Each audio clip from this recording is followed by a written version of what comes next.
A conversation about security in Africa cannot be complete without discussing AFRICOM.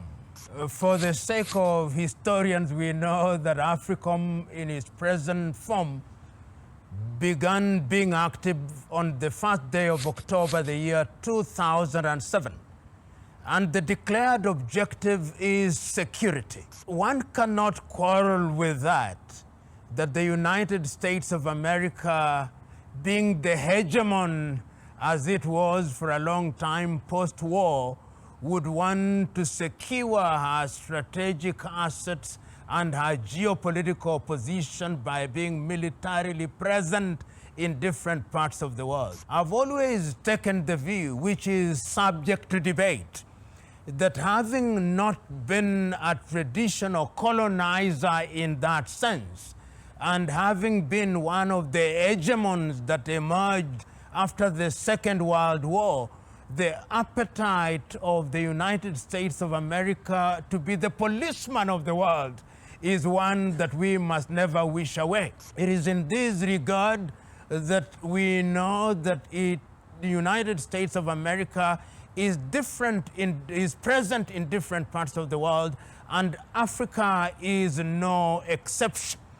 But she has learned from history so that her involvement with Africa is not characterized as being dominant, but is characterized as a mutually beneficial relationship. But is it?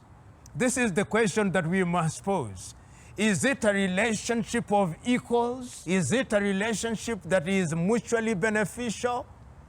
I remember not so long ago when the former president of Tanzania was describing relationship between the United States of America and Africa, and he said, if you have in a boxing match a heavyweight and a lightweight in the same ring, is it a battle of equals? Is it still a game, or it is murder by another name? He also posed the question, when a rider is riding a horse, is it a relationship of equals, or the rider is the one who dominates the horse?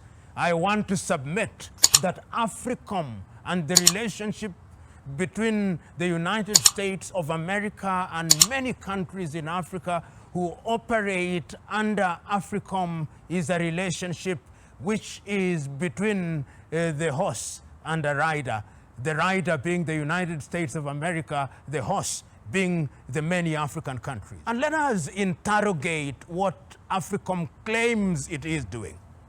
Number one, it makes the claim that there is a relationship which is primarily military, and that military relationship requires, among other things, that our various militaries in Africa are trained occasionally, whether in the countries, and some officers then find themselves in different training posts in the United States of America. So training is a major component of it.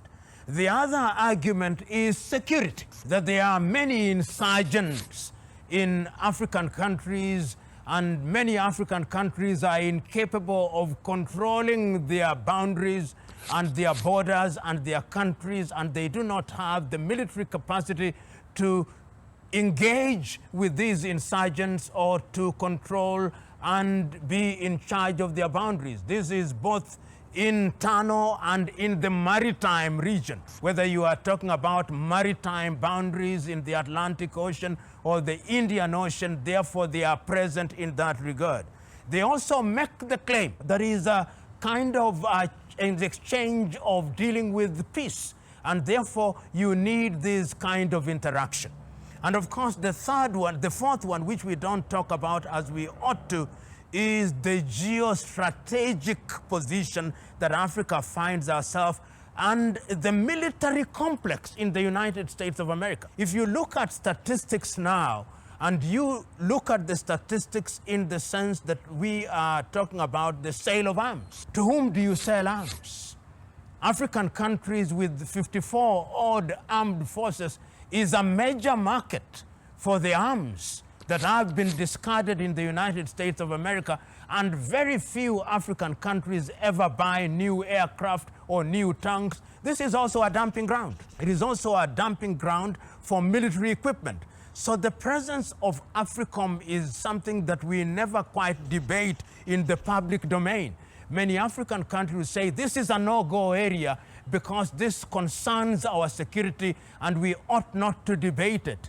Even our national parliaments do not debate the question and issues relating to AFRICOM because this is considered to be top secret, that is the domain of the executive and the domain of the military, and therefore very few of us know what this particular country, the United States of America, through its command, which as we know is headquartered in Germany, does. And that is true not only of Kenya or whichever country is involved in it, but it's true of countries that find themselves under the command, which then begs the question. If we are talking about security and insurgency and control, and at the same time we are talking about independence, what kind of independence do we enjoy when your military and when your activities, particularly of a security nature, are being guided from outside? Number two, does it give us the freedom to enter into collaboration with other countries with whom we may want to be friends? Can we, for example, without being questioned by the United States of America, enter into relationship with China, with Russia, with India, with Brazil, with any other country? The answer is no. You may want to, but there is always Big Brother with a gun on your head telling you, you do this at your own peril. So when we examine AFRICOM without going into the details of it, it must be understood in the context of a world hegemon which is still interested in ensuring that Africa remains under its tutelage, that Africa remains a younger brother over whom there must be oversight. Africa remains a younger brother who must be guided. Africa remains a younger brother, which is a market. Africa remains a younger brother that must be guided in critical areas. Africa remains a continent that is within their sphere of influence, which brings me into a subject that requires a little discussion and interrogation. African countries may make the claim that they enjoy independence.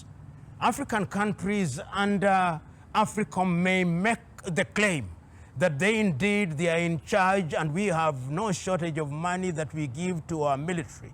African countries may want to think like that, but we must never forget that geostrategically, in the interest of the United States of America, it is important that they remain in general control.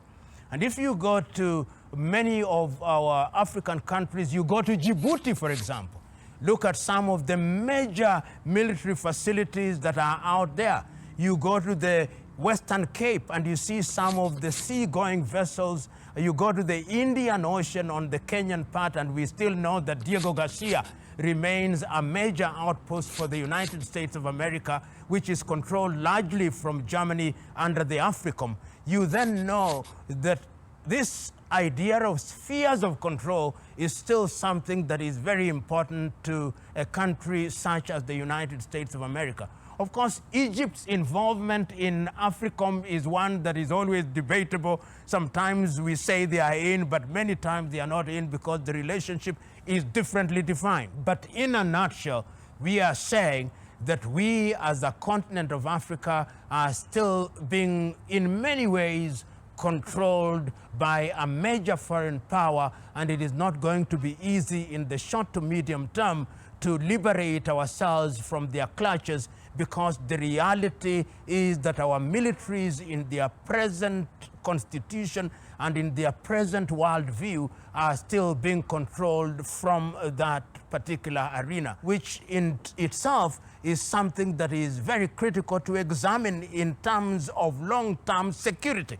Because if you belong as Africa or the African countries that are under the control or the watch, or if you want the collaboration with the United States of America under AFRICOM, are you safe in the event of war when you are part of an arrangement over which you have no control?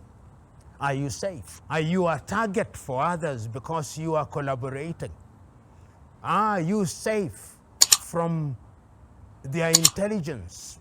Are you safe from their scrutiny? The answer is no.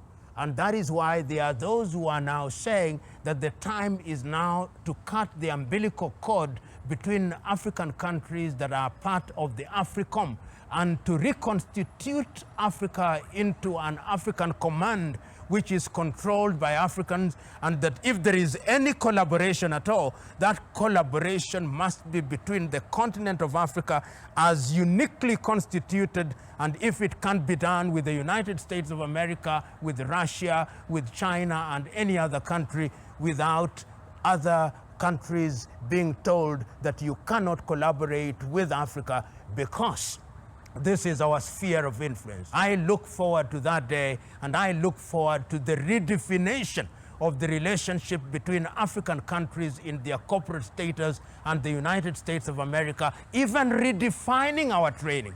Remember that under AFRICOM, one of the major components is training, and many African countries find their senior officers being trained in the United States of America, and therefore the military cultures of many African countries is influenced in this regard if they are trained and are commanded from the standpoint of AFRICOM, even when it is physically located in Germany. But of course, the manuals and the modus operandi is fundamentally of an American nature. And we say this not because Africa does not want friends. Africa wants friends, but Africa desires friends who are collaborating from a standpoint of equality, not from a standpoint of domination. Because if you are dominated, even if you are told you are free, your freedom is undermined in very different ways. If you are not in control of your security, then your security can be compromised. If you share your security intelligence with people who are not beholden to you, you are not safe because that intelligence can be manipulated to your detriment. If you are controlled in the name of collaboration through a system whose details you do not understand, it means that you are susceptible to being destroyed at the fall of a penny. And that is something that the continent of Africa, those who are under the tutelage of America through AFRICOM, must begin to interrogate. And it is not lost on me that voices are beginning to rise, which voices are saying the time is now for us to enjoy freedom so that we can renegotiate our collaboration, so that we can rethink our engagement, so that we can have an engagement of equals, not an engagement that is defined by inequality and sometimes contempt. We must move in that direction. Discussions around security is never easy. You never know who your friends and who your enemies are. We are talking about AFRICOM and Africa and the United States of America, but even then, we must say our goodbyes to meet a little later so that we can continue the conversation.